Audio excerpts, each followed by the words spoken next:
coming from Israel. We were in Israel with another RAJE group, 35 of them, similar to what you're going to go through. For that group, we didn't do Vienna, Israel, we did Amsterdam, Israel. So I was with them in Amsterdam. In Amsterdam, we did the Anne Frank house. Very, very incredible experience. I will tell you real quick. Oh, it's crazy. When you go, how many of you know the story about Anne Frank? All right, for those of you who don't know, Anne Frank was 16 years old when the Holocaust happened. She did not come from a observant Jewish family, but they were Jewish, and in Amsterdam, they needed to hide from the Nazis. And where did they hide? They hid upstairs in an attic, a tiny little attic. And the Anne Frank house where they hid is still there. So they take us to her house where she was as a 16-year-old with her family, and we climb up these narrow steps. You can't walk up regular, you have to walk up sideways and a little bit crunched over, and then you go upstairs, and she wrote her diary. She was in this house, a 16-year-old girl, for 2.5 years.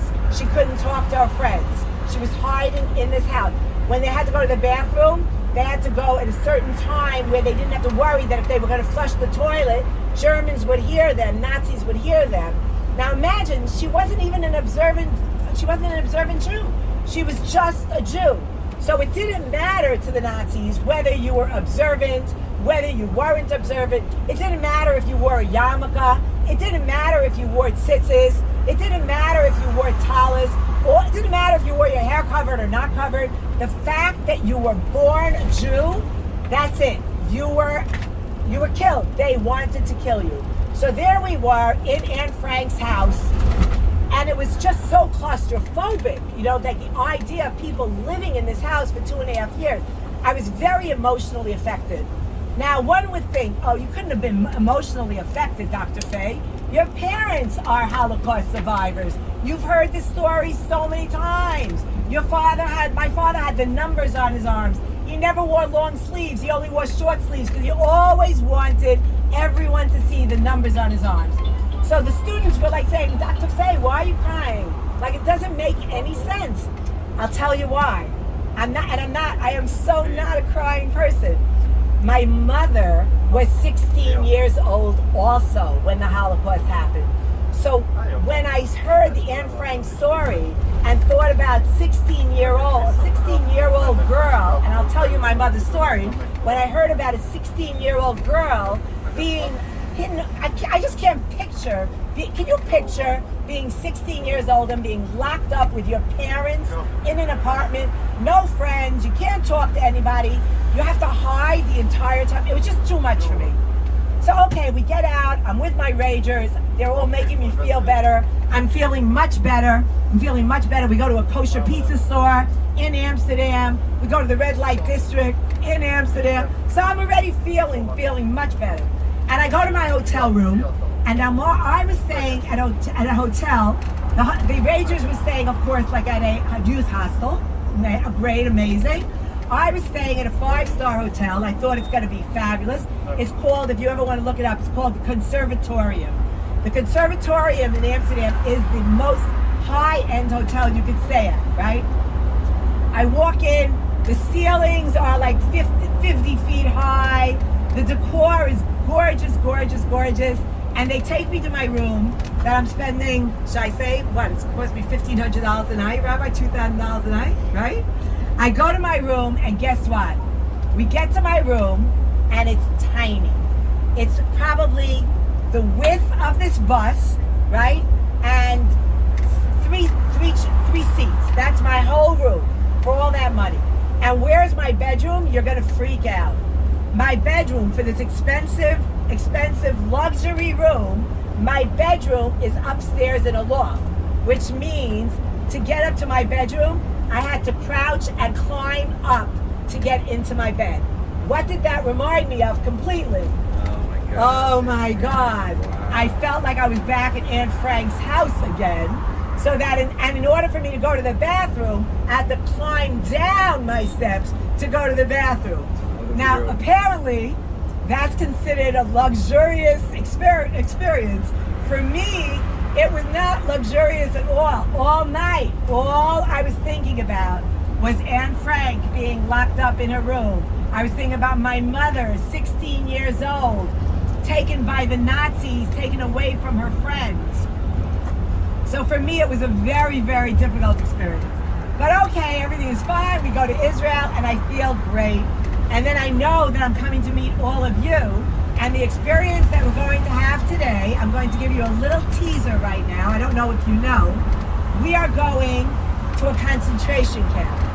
It's not Auschwitz. It's not Bergen-Belsen. It's not Buchenwald. How many of you have been to Auschwitz? Very few. Amazing. That's fabulous. I'll tell you why. Because when you go, it's dark and scary now. The Mauthausen concentration camp, are you ready for this? It's going to affect you more than Auschwitz would have. Why? Because my mother was in the Mauthausen concentration camp. So as I walk you through the Mauthausen concentration camp, I can show you, because I came back with my mother many, many, many times, I could show you all the different horrors of what it meant to be a Jew and how they arrived at the Mauthausen concentration camp, how they lived at the Mauthausen concentration camp, how they died at the Mauthausen concentration camp. And remember again, they were not there because they were openly Jewish, because they were judging other people for no other reason other than the fact that they were born a Jew. Even if only one parent was a Jew, they were still considered Jewish. So I will tell, we have a little bit of time. I will, once we get closer to Mauthausen, I will tell you the story. I should wait a little bit, Rabbi? You want me to continue? Do you want me to continue now about how my mother ended up there? Should we do it now? You're gonna freak out. Okay. Here we go. First of all, let me just say thank you to Rabbi Katzin, Rabbi Pollock. You are unbelievable. Rabbi Katzin, Rabbi Bashar, amazing. Okay. So my mother was 16 years old. Her name was Eva, and she was a hoot. She was one of 8. This is the important part to listen to. Let me take it. She was one of 8 children, 6 sisters and 2 brothers. She was one of 6 sisters. I'm going to move up a little bit, yeah, just so I could, because this story is like major. Okay. You can sit in the Is that better? Yeah. Okay. So, I just let you go down. Don't worry. All right. So they were a family of 8. They lived in a city in Hungary called Balmazúváros. It's right. I don't know how much you know about Hungary. The main city in Hungary is called Budapest, where you're going to. A second main city in Hungary is called Debrecen. And she lived in a little town. You know how like we live in, how many of you live in Brighton Beach? Where do most of you live? Where? Queens? Oh, most of you, okay, so what's the name of the place in Queens that you live at? Kew Garden Hills, Ozone Park, around, okay. So she lived in a little city just like that with her family, great life, great life. She went to school, she went to public school. And she had a lot of best friends. She was a lot of fun. And her 6 sisters were fabulous. And her 2 brothers, they were great, stunning. My uncles were 6'2", lots of fun. They were a party family. And a mother and a father. My grandfather and my grandmother. They all lived in this lovely town. And one glorious day, in came Nazis. And the Nazis said, "Get out of your house." And they said, "Why? What do you mean, get out of my house?" "We're moving you. We're moving you into something called a ghetto. You're all the Jews, we don't want you walking around our streets anymore. We're putting you behind, you see that gate up there? We're putting you behind the gate. And you're gonna live in there. All the Jewish families. Come on, get packed, get going." And my mother, 16 years old, said, "Well, are my friends coming with me? I have a friend, Maria, all my friends in school are gonna be looking for me." And they said, no, your friends are not Jewish. You're Jewish. You're going. Your friends are staying. They didn't understand. Well, what do we do with our stuff? Just take as much as you can and go. Start going. So they get moved. They stay in the same town. They're in their same town. Now imagine, they're in the same town, and they get moved over into this small little area of approximately 3 blocks, let's say, in Queens. And hundreds of Jews are living in there outside. They left their homes. They go there. Now the next morning, my mother thinks I have to go to school. So she says to one of the guards, I have to leave. I have to go to school. She's 16 years old. He says, no, you can't go to school. Make your own school over here. Make a Jew school. You're not going to school. She said, but my friends are going to be looking for me. And they said, no, they know we got rid of the Jews. They don't want, your friends don't like you. She said, no, my friends love me. They're my best friend's name is Maria. She loves me. She's going to be looking for me. No. She said, can I go to the gate? Maria passes by to go to school right over there. Fine, go to the gate, but they don't want to see you. My mother goes to the gate in the morning to see Maria, just to tell her, I am stuck behind these bars, but don't worry, I'm coming out very soon. Just for a little while. She goes to the gate and she sees Maria. So she said, Maria, from outside, Maria. And Maria looks at her and continues walking. She thought Maria didn't hear her. So, Maria, it's me, it's Ava, Maria. Looks at her, and my mother started crying. She said, Maria, it's me. Maria looks at her, and she says, shit. And she continues walking on, and did not talk to my mother. My mother, till this day, for everything that she went through in Mauthausen, for all the losses that she had of aunts, uncles, and cousins, she always says, the hardest part for me, the most difficult memory for me, is Maria looking at me with a face of disdain, with a face of hatred, my best friend that I worked arm in arm with, looking at me and going, shit, and just walking on. So, there they were in the ghetto.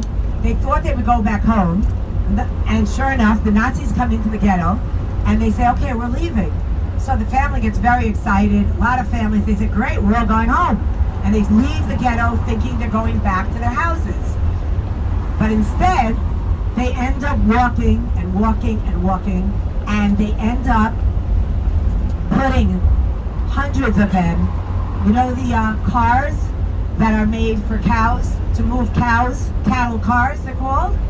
Not like our subways, which are pretty disgusting in New York anyway, but not like our subways, and not like any subways that you have ever seen if you've traveled around the world. Moscow has beautiful subways, unfortunately. We have to get those subways in Ukraine. They get on to trucks that have no chairs, that have no bathrooms. They're cattle cars. They're made for transporting cows. And there is my mother with her siblings, with her 5 sisters, 2 brothers, her mother and her father, which is also an amazing thing that they managed to all stay together. In fact, are you ready for this? The oldest sister, her name was Bella, she had already gotten married. She was a newlywed couple, like this little couple that we have over here. A newlywed couple, and they had a little baby. The baby's name was Esther, right? And what they did, my grandfather knew that if they would tell the Nazis that this was a grandbaby, the Nazis would take them away and kill Esther and kill that family. So my grandfather said, no, that's part of our family. Esther is our child. So that little Esther grew up being one of the 6. Following? Are we here? Are we good? Got it so far? So they get into the cattle cars, and they are in the cattle cars for a very long time. No bathrooms for days. No windows, except, you know, when you see the cow trucks, there's a little window with little bars. That was as much as they had. People were urinating in the cattle cars. People couldn't go to the bathroom. People died in the cattle cars. One lady was passing out in the cattle car. She screamed, I can't, I'm gonna die. My grandfather, who was a very religious Jew, so a lot of you know that in the morning when you wake up, I'm sure a lot of you have learned this, in the morning when you wake up, the first thing we do in the morning is we wash our hands so that the spirit that we sleep with is not on us. A lot of you may know this. If not, Rabbi Akiva will explain it to you soon. We wash our hands right away in the morning. So what my grandfather did, because he was a very religious man, he took a little cup that he had and he would leave it outside this little bar window so that in the morning he could rinse his hands with that little bit of water and say Moda'ani, which is what we say, Moda'ani lefanecha. Thank you, Hashem, for not leaving me sleeping, for not leaving me dead, for bringing me back alive. Now the woman was passing out, so of course, the biggest mitzvah in the world, the greatest kindness you can do for somebody is to save a Jewish life. Shabbat does not exist if you're saving somebody's life. So of course he took his water, he gave it to the woman, she drank it, and they met in Bnei Brak many years later, and she thanked him for saving her life. So you still all with me? We're still all good? So they're in the cattle car. They get out of the cattle car in Vienna, where we just left. They get out of the cattle car. All the families, all the children. A lot did not survive. They did not make it. My poor mother and her family, they saw dead people. They saw dead children. There were dead people in the cattle car. They get out of the cattle car. They drop them off at a school building in Vienna. So they thought, oh, okay, maybe this is good. No. What they did in Vienna is they gave them a school building for them to live in, and they sent them out to do labor. My mother's a very, very funny woman. My mother said, oh, when we would say to her, what's the job they gave you, Eva? What, Bobby? Babichka, what is the job they gave you? Oh, the job they gave me when I was 16 years old was I had to lay cables for the trains. She said, and it feels so good, because believe me, the way I laid those cables, those trains are all going to crash. And that made her feel she was a very, very emotional, spiritual woman. So they're in Vienna for a while. The Viennese people actually were very nice to them. Even though they were going out to labor camp, the Viennese people, even though they would have been killed by the Nazis had the Nazis found out, the Viennese people snuck food to them. They would sneak food, they would sneak some clothing, and they lived in the school building for quite a number of weeks. And that's where our story begins. That's where this story begins. They were in the school building in Vienna for a few months. From Vienna, they leave the school building, and you see this trip that we're taking? You ready for this? They did not put my mother on a bus. They did not put the children on a bus. They said, start walking. And from Vienna, this exact same trip, I've done it with my mother many, many times. This exact same trip that we are doing now was a 3-week death march up into the concentration camp that we are going to now. Now, what does that mean, a 3-week death march? A 3-week death march means you keep walking. And if you can't keep walking, if you're slowing down and you're holding up the line, we'll just kill you. And people were killed along the way. Their rabbi died along the way. At night, they would let them sleep on the ground. My mother developed very, very, very bad leg disease when she got older. And due to this marching, her leg needed to be amputated. So she didn't have the numbers on her arm like my father, but she was an amputee. My mother was a very positive woman. She did not look at things from a negative. You know how something can happen to you and the same exact thing can happen to somebody else, but you'll find a way to make it good. You'll say, it's okay. So I lost my wallet. It's okay. Or Rabbi Wachowski lost his iPhone on the trip. So he didn't cry. He said, what's the big deal? I'll go over. It's all backed up. And he was totally fine. Somebody else would freak out. So different people have different personalities. Her personality was such, she was an amazing woman, that she would turn things around. She would make things, we called her Pollyanna. She would turn things into positive. So if she was like, when they would lay down on the grass on their way, when they got their 3 hours of sleep, she would say, wow, look at the beautiful moon. wow, look at the beautiful stars. She had a way of describing her experience of the concentration camp in a way that she said, I made it out. I'm here. I'm alive. What do I have to cry about? My mother ended up having 5 children, myself and 4 brothers. We're all very educated. My brothers are, 3 of us are doctors. I'm PhD. My other brother's a PhD. My older brother is a doctor. He's head of hematology at New York Presbyterian.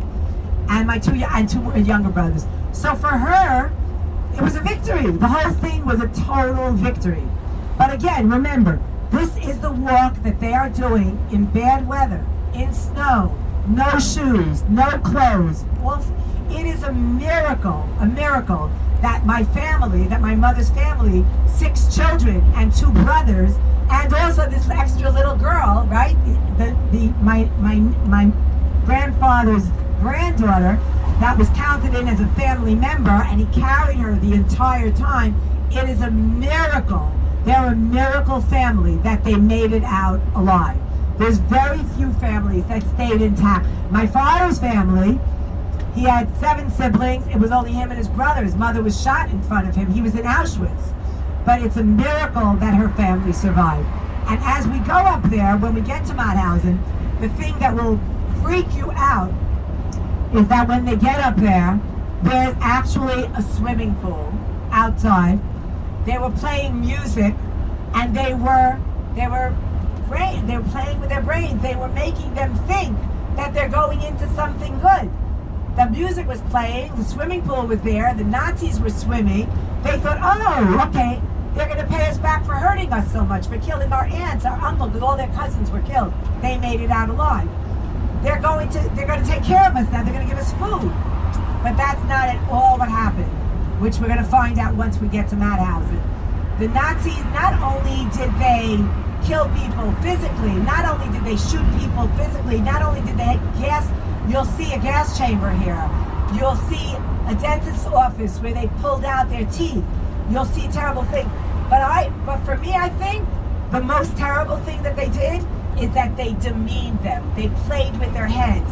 They didn't want them to be able to think anymore, right? For us Jews, what's the most important thing for Russian Jews? Our brains. We want to be educated. We want to be smart. Our brains. My father always said to me, don't worry about money, because when the Nazis come, because he always thought the Nazis would come back, when they come back, you'll leave with your brain. They can't take that away from you. But they tried. They tried. By making my mother separate from her best friends, that was their way of demeaning her, of making her feel very, very, very worthless. Okay, so I think I've got you where I want you. I don't know if there's more. Do I want to tell more? Or I think that that's the story. I'll tell you. I'm not going to tell you now, but in a few minutes when we get up there, in a half an hour, when we're there, as we go through Mauthausen, the town, it is stunning. It is gorgeous.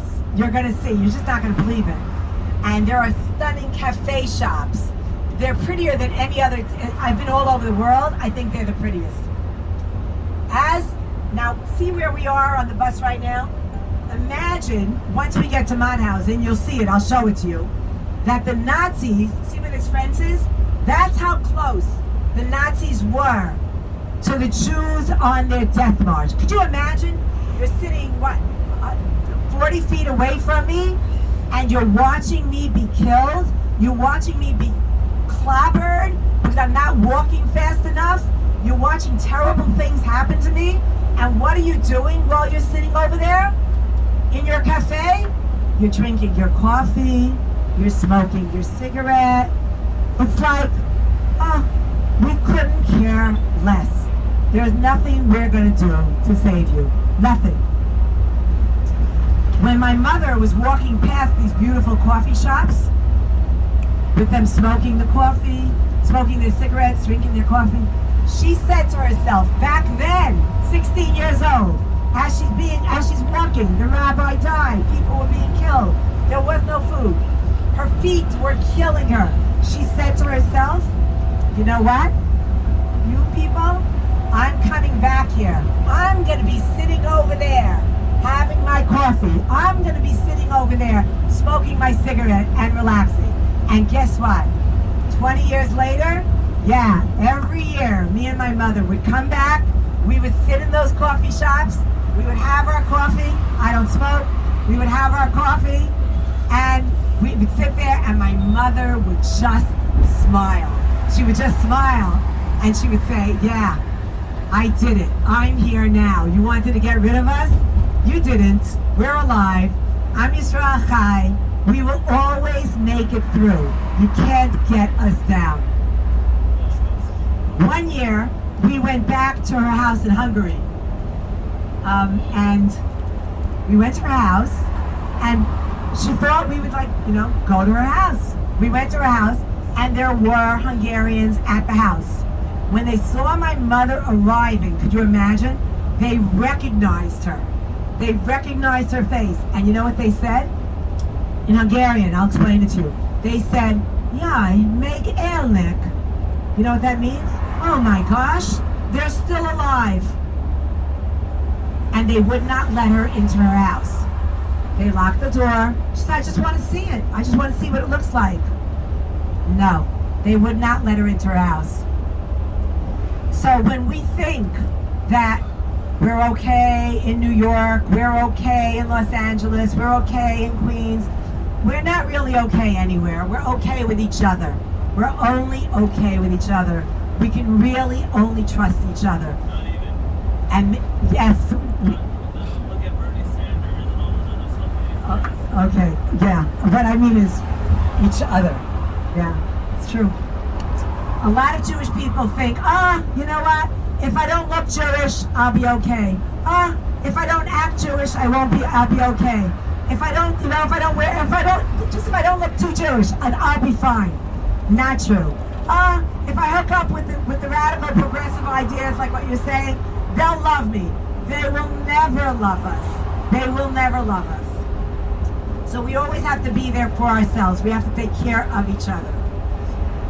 Okay, so we're on the way to Mauthausen, and I think I painted a pretty good picture. Dr. Faye, maybe your mother's positivity. Remember when you came back and the school children. I'll tell you one more thing. I'll tell you something very interesting. Simple. So we came back to Mauthausen every single year. The reason we came back to Mauthausen is because I'm going to explain to you a little later why. My grandfather did not make it out. He was liberated, but he is buried. My grandfather is buried in the Mauthausen concentration camp, which we will explain later.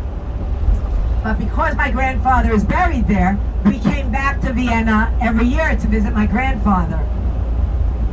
And what Rabbi Katzin wants me to tell you, The school children come to you. every year, the Mauthausen concentration camp they did a fantastic job. It happens to be that it's NYU colleagues that worked on the videos and all the things that are going. You're going to love it, and not love it. You're going to hate it. You're really going to hate it. But what you're going to love about it is you will walk away having experienced what they experienced.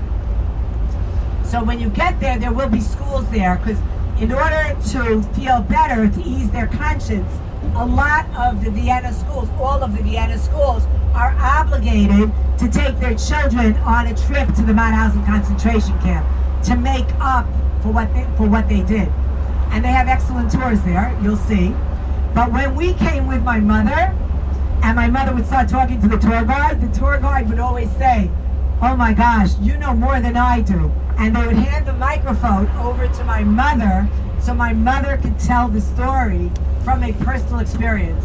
And we have pictures of so many of the high school kids hugging my mother and saying, thank you so much for telling us. And really, you know what? I mean, they were very nice to us in Vienna, in the hotels and around. I think that they do feel bad. I feel like they feel bad. And when you meet our tour guide up here, I'm not going to say it yet.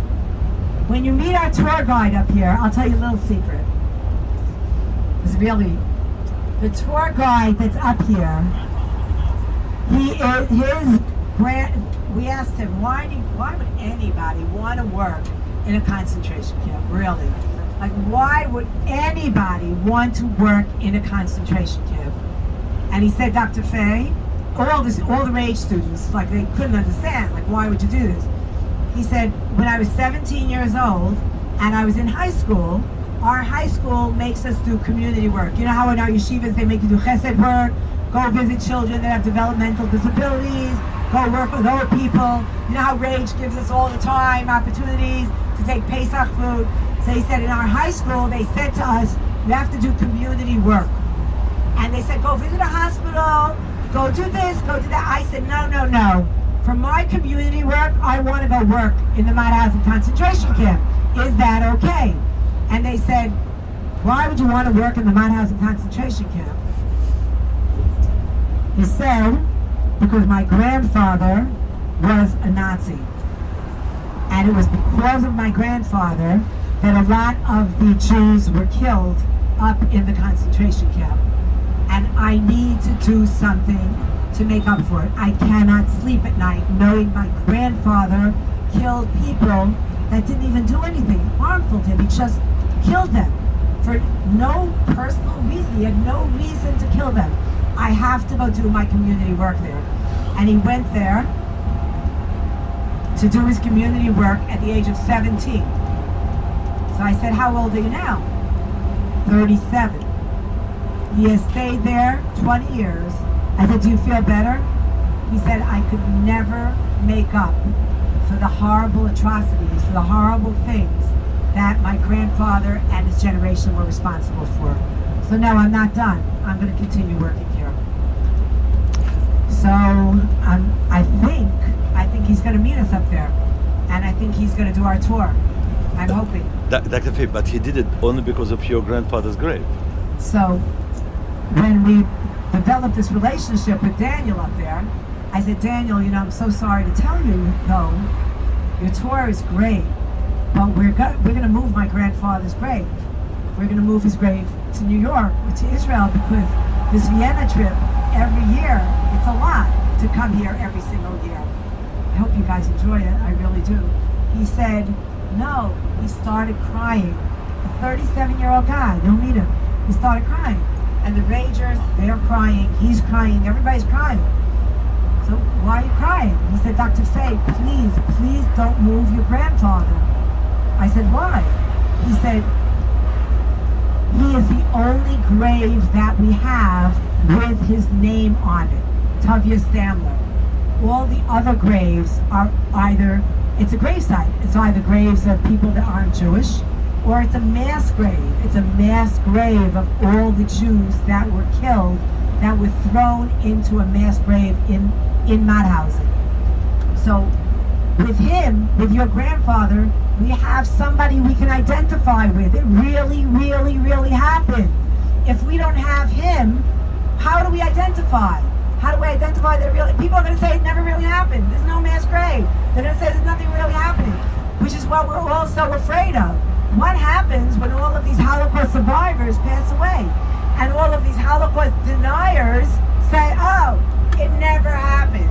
It never happened. And that's why, for you to come to this trip, for you to come to Mauthausen, for you to remember it, for you to engrave it, not on your hands with numbers, but to engrave it in your brain and to know that you have been here and that you saw it, that is the most, it's not just about doing a visit. It's not just about going to a museum and seeing it.